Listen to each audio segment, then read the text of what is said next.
hope you can hear the birds and maybe the bugs.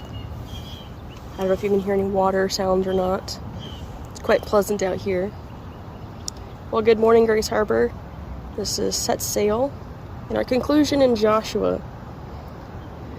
I thought it would be fun to do this outside versus inside and just looking at me. So look at God's creation as more fun. And I hope the waves are pretty. I want to encourage you and congratulate you on getting this far into scriptures over the year, and to encourage you to keep going. So to close out the book of Joshua, there's 5 main little points I'll touch on. The first one is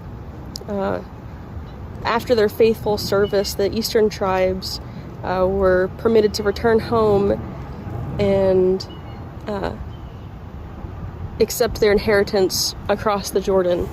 Now the second one is that they had a misunderstanding and they built an altar, a quite large altar, and the rest of Israel prepared for warfare and met them at the Jordan and had a conversation about who's permitted to have an altar. But it wasn't their intention to create a different religion, and so peace was preserved and everything was all right. Well, it's a good example of not to try to do things our own way if God has already set a way for us to do them. A reminder to just follow his example and do things his way. The third thing is Joshua gave a charge to all the leaders to be strong and keep all the commands written in the book of Moses, to not mix and marry with outsiders, to cling to God, to be careful, therefore to love the Lord your God, and don't transgress the covenant by bowing to other gods, or God will destroy you.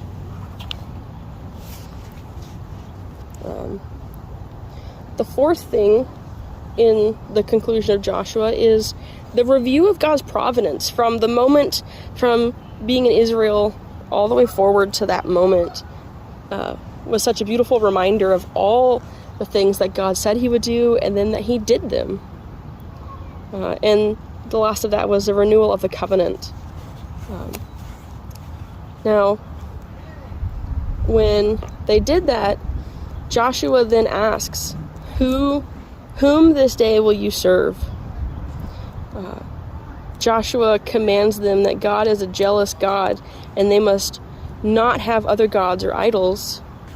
So, do we obey that? Is this something, like as a self-evaluation, you can go through your own life and review what are idols or not. A pastor a long time ago gave me a list of potential idols. This was his list he gave in that sermon. What has you left feeling most disappointed? Rather than God satisfying you, right? What do you complain about? What do you sacrifice your time and money for? What do you worry about? Where do you go for comfort or when you need help?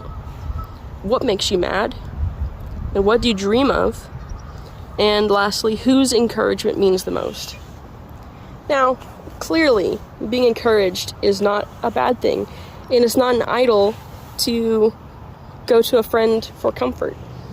The idol comes in when any of these things takes the place of Christ, or anything that God has set in place for us already. So that's just a little self-evaluation you can do. And the conclusion is that God is faithful. He is a jealous God, and he is far more faithful than we can be unfaithful. I hope you're encouraged to continue reading, and I look forward to seeing where we meet next time. Have a wonderful day.